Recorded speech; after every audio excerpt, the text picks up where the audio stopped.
What's happening, everybody? We are back for the next round. Arncoem just took down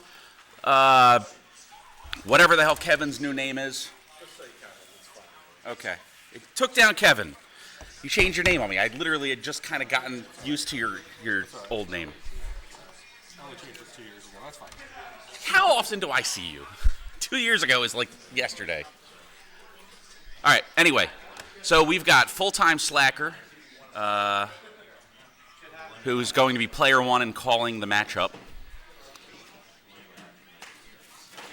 versus Arncoem in the losers bracket finals.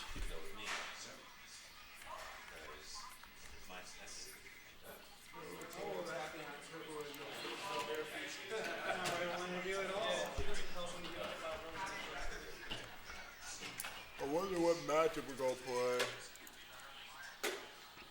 My guess is it's going to be a classic matchup somewhere along those lines.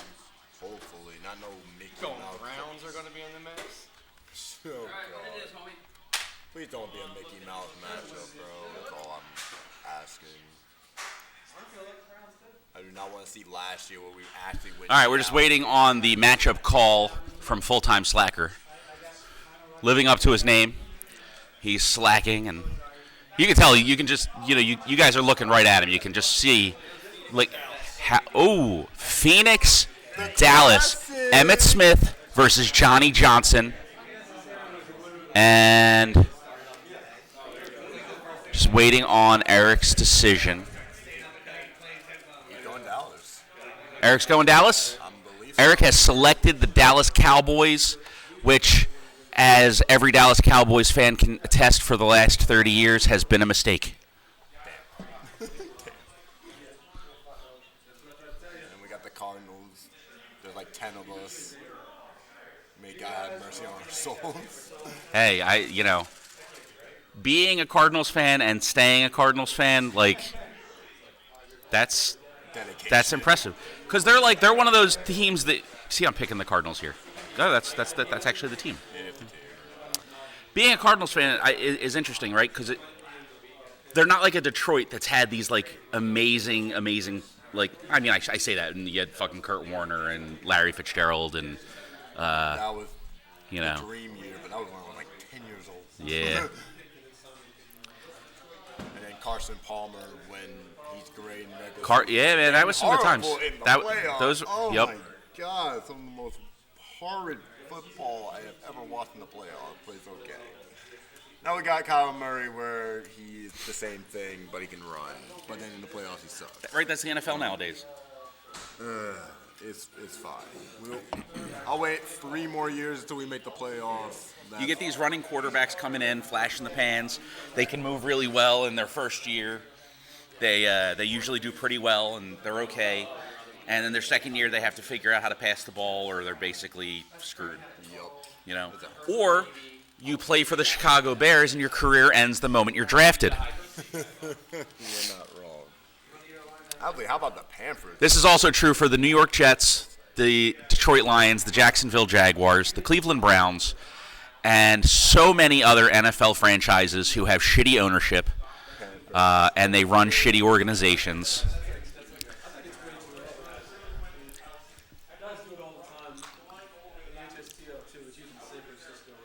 As a Tecmo Super Bowl III fan, I have like this spot in my heart for the Carolina Panthers, so I don't want to talk too much shit on them because Sam Mills is the man. But I can't think of anything that they've done worthwhile since that time period. That and I guess Cam Newton and one I mean, appearance, I guess. I don't know, man. Cam went kind of Looney Tunes. He did. But he was fucking impressive. When Cam Newton was 8 years, his first 8 years, man, impressive. Really, really impressive. And he had it all. I already know what I'm about to say. Do you think Cam Newton's a Hall of Famer? No. Yeah, okay, at least I'm just making Absolutely sure. not. Just making sure. Yep. Someone told me he was. I'm like, nah, I don't think so. But he had a hell of a career, though. But Hall of Famer, fuck. If you take college into consideration, too. Oh, no, that's completely. Cam in college was that guy. We don't count that. We do not count that. He could be on the College Football Hall of Fame.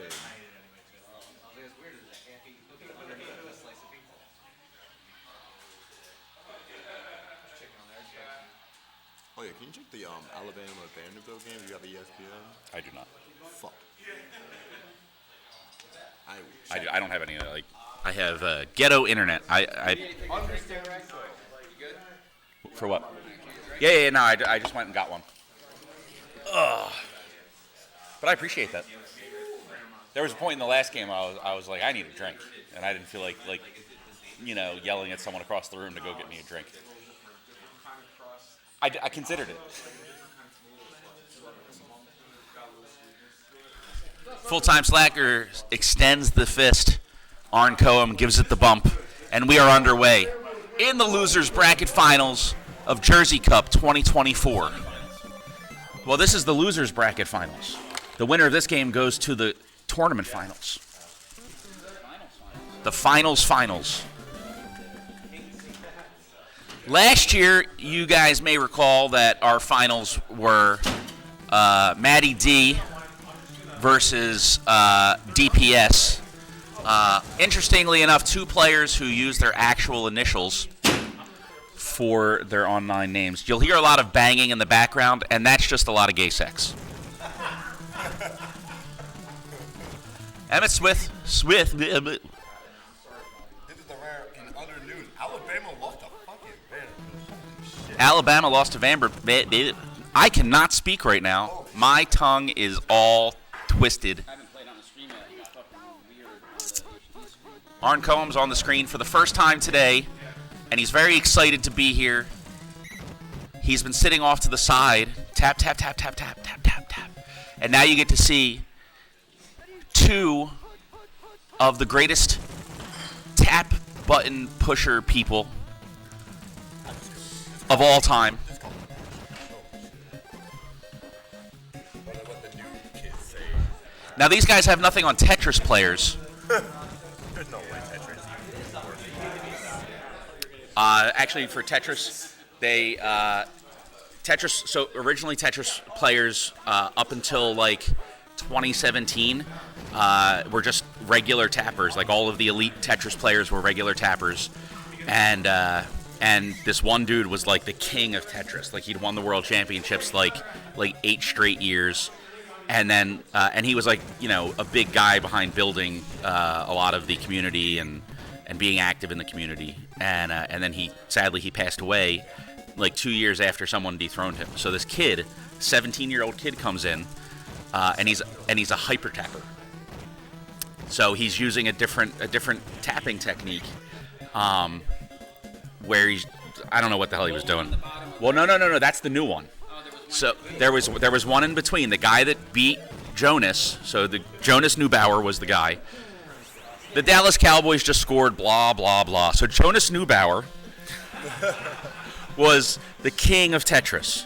And then he gets dethroned by this 17-year-old kid. The following year, they face each other again in the finals of the World Championships, and the kid beats him again. And then COVID happens and all that, and Jonas dies of like an embolism or something, and like shocked the Tetris world. It was really heart-wrenching. He was a really good dude.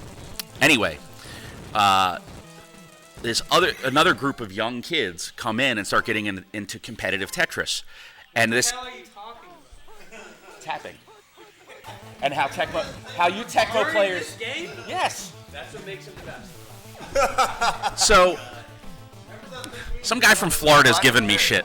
So anyway, this new group of young kids comes in, and they develop this rolling technique where they hold the paddle like upside down, and they tap the bottom of the controller with their fingers over the buttons, right? So you have your fingers in front of the buttons, and then you tap the bottom, and it creates this thing where it taps it like so much faster than even hyper tapping was doing. And like it's gotten to the point now where they've actually found a definitive finish to the game of Tetris.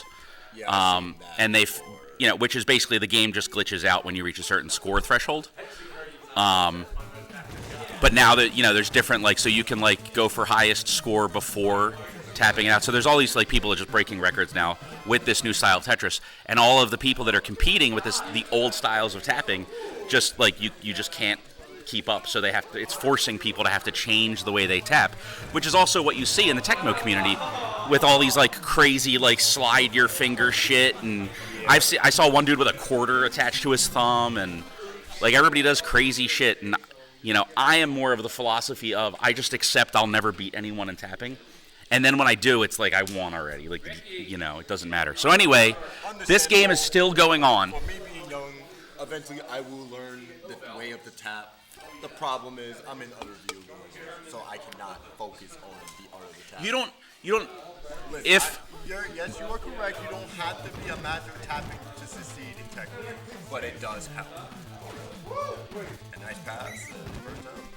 Around 20 who's the scrawny Philly dude that moved out to like Milwaukee after winning Madison?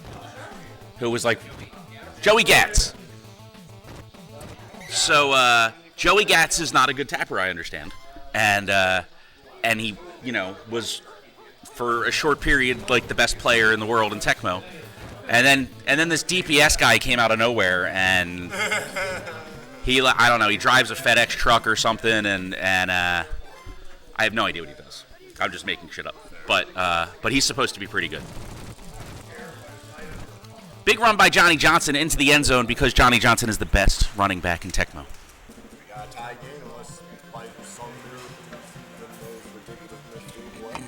We have not seen a missed extra point on screen today, but we have had one behind us. Is it even impossible to get a block? We just pass it. Yeah, there's some linebackers that can get through. Yeah, a couple. I think Derek Thomas is fast enough.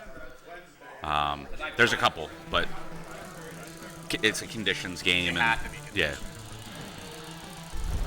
it's way easier to block field goals just because of lining it up and shit. All right, we're in the second quarter. The Dallas Cowboys are checking their conditions. Lots of mediocre future Hall of Famers on this Dallas Cowboys roster. Troy Aikman is so mediocre that this Laufenberg guy is currently playing quarterback, which is sad. Alexander Wright, he's a football player. I hear Triple H in the background talking shit, and he's probably better at this than I am. I'm fucking horrible at this. I don't know why you guys are listening still. If you haven't muted this, you should like and subscribe while we're just sitting here looking at the longest Cowboys condition check ever.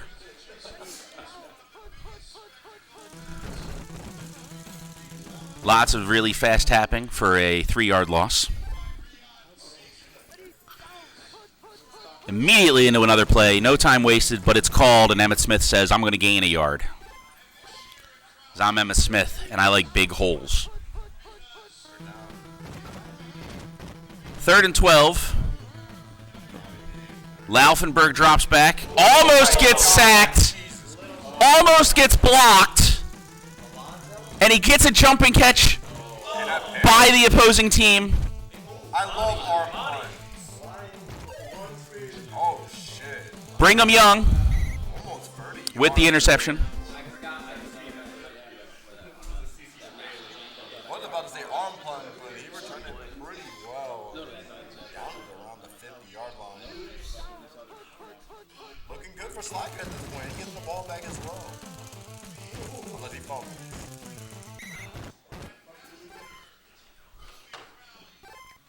I don't know why they start tapping immediately as the play starts. There's got to be something to it. Too many people are doing it. It is their favorite one, though, for Right? It's snot bubbles. Intimidation. The annexation of Puerto Rico.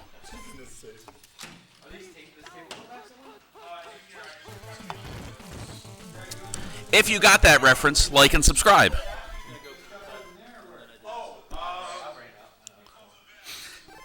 So you guys might not have seen today, the theme for this tournament is Gratty Shack, so there was a golf theme.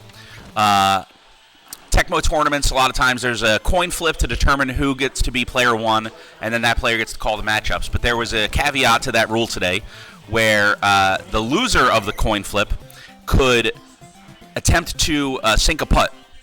And if they did, they would get to take over as player one and call the matchup. So that was the first part of the golf theme. The second part was you were awarded a different type of golf score per game. If you lost by, you can tell who everyone's rooting for.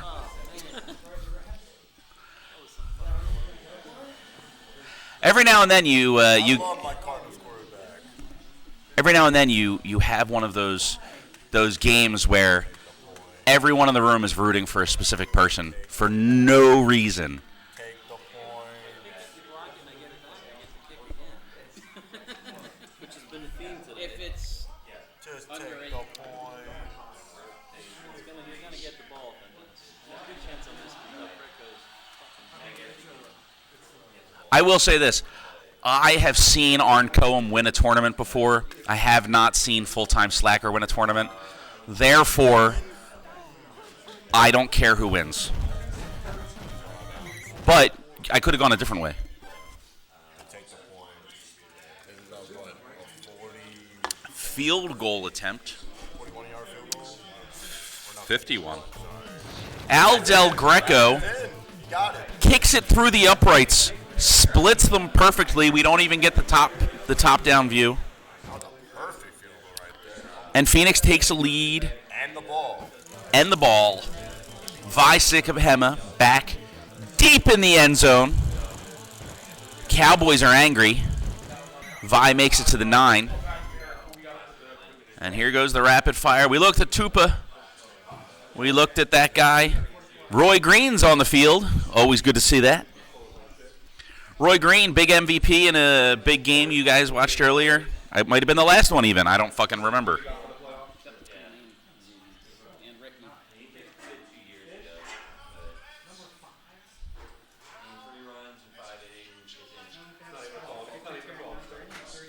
I don't know why someone's watching wrestling on the other side of the room, but it's happening.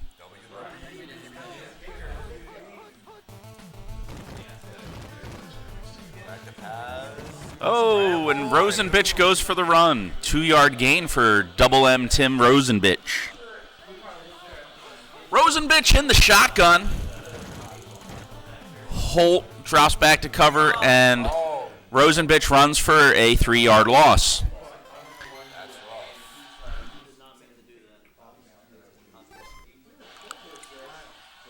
FullTimeSlacker making mental errors. Not good at this point in the tournament. 3rd and 11 at the 9. You really need to cut that shit out, FullTimeSlacker. Throws it deep to slow-ass Ricky Prohl, who's wide open! Shades of Mark Super Duper. I'm shocked he didn't. Mark Duper would have scored a touchdown there. There's not enough time in a quarter for Ricky Prohl to run the full length of the field. Oh, Johnny Johnson with a big run and first down gain. Ball now at the 26. 27, my fault. Already over 2 minutes on this drive. Johnson makes a big cut up into the center, and this is going into the end zone. That's a touchdown. And the Cardinals take a 2-score lead. Can Arncoem respond without profanity?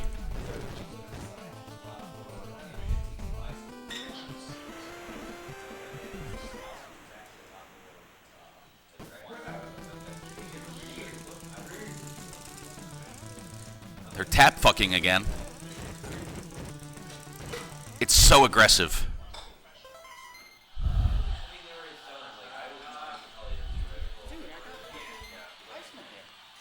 Alonzo Highsmith.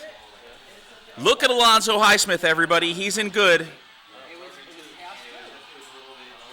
You know what I mean? Half good. That's crazy. You know what I'm talking about, right? It definitely said So the Cowboys don't have just Emmitt Smith, but they have Alonzo Highsmith, who is basically Emmitt Smith, but he's high. First down for Emmitt. It's a good start. It's a good start. Can the Cowboys create what we like to call a drive in the business? Oh, a big run. Big run. Gets all the way to the sideline just in case he fumbles. You got to love the big upfield slant. For sure. Now, That's oh my God, everybody's wide open because I don't remember if he has Aikman or Laufenberg, and maybe Troy Aikman doesn't get blocked there, I wouldn't imagine. But Laufenberg responds to Jay Novacek. Oh! Wait, he got me my get. I want my get.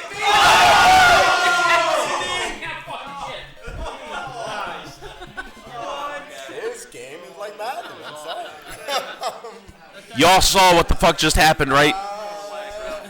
I am speechless. I'm speaking right now, but I'm speechless. I don't know what to say. This Laufenberg guy, Loki Laufenberg. And I might save his torment on me. Oh, big response and super luck sack fumble recovery keeps Arncoem in the game. Oh my God, I can't believe that. Now look, there's two types of players in the world when you recover a fumble like that. There's one who sits there and thinks, my God, am I lucky? And there's another type that jumps up and says, suck my ball sack. I'm the champion. And now we know which type Arncoem is. Oh, wait, good run. Hold up. Monstrous return for Visikahema. Now the question is, are you going for the clock or are you going for... Tom Tupa doesn't make it into the game.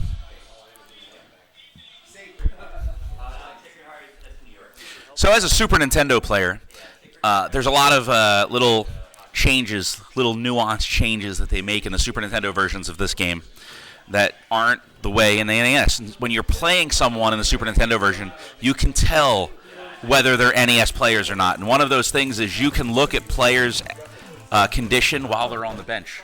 Oh, really? So you don't need to sub them in to look at them. You can just go to the bench and then look at every single dude on the bench. NES players don't know this, and they just transition over and play, and it's no big deal. So you can tell when you're playing someone who doesn't know what the fuck they're doing. Prohl, wide the fuck open, not... I mean, he was wide open, but he was 10 yards shy of the ball because he's slower.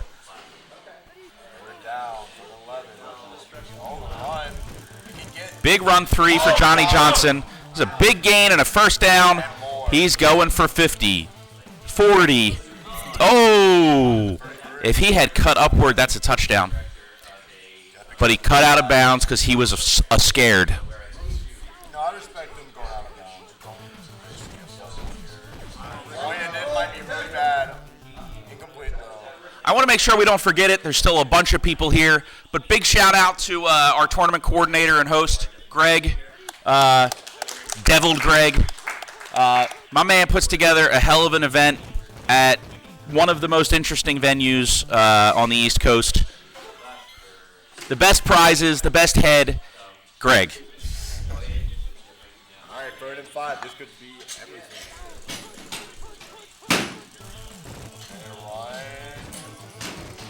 First down.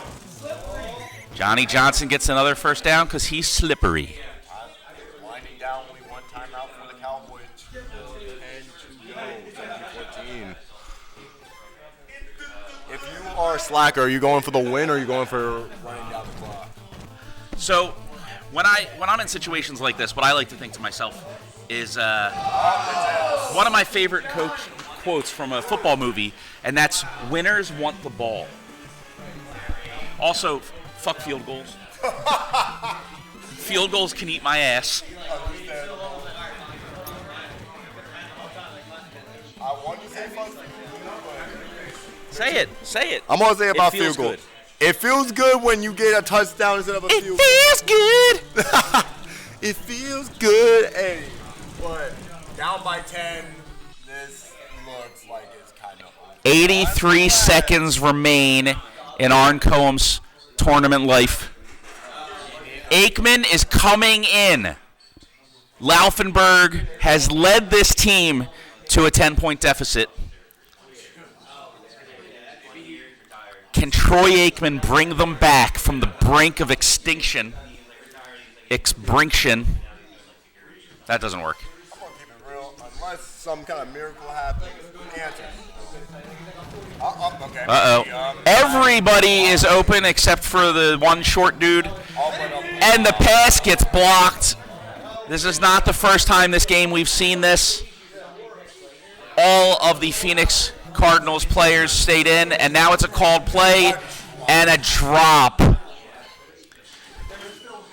The Cowboys players are trying to tell their coach that it's all over. They're trying to give it up. But Troy Aikman digs deep and says, I'm all alone. And he chucks it deep to Emmitt Smith. Emmitt Smith was known for his deep touchdown catches. And he gets the jumping touchdown catch. The game is not over, folks.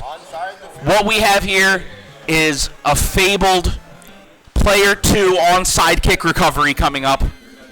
That's what we need here. I was told at the start of the day that there's about a 0.001% chance that this can be 0.001. I don't think it's happening. And I'm pretty sure it was told to me by Arncoem. And you can see how accurate that is.